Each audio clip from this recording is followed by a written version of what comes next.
नाही रे बाप्पा, यावर्षी पण घरी येता नाही आलं. यावर्षी पण तुझी आरती करताना येणार ना तुझ्यासाठी भजन. आणि सगळ्यात इम्पॉर्टंट आपल्या दोघांचं फेवरेट आईच्या हाताचे उकडीचे मोदक पण खाता नाही येणार. घरच्यांची खूप आठवण येते मला. मेधा, इथे आवर जरा. आले.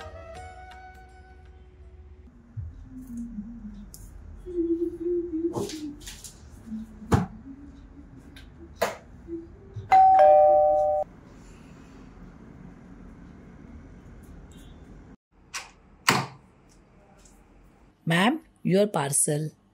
थँक्यू. ॲनी, तुझं पार्सल आलं. ओपन कर ना. उकडीचे मोदक. तुला काय वाटतं फक्त बाप्पाने तुझ्या मदत मला सुद्धा कळतं. सण तुम्ही साजरा करा, मोदक आम्ही घेऊन. ब्लिंकिट.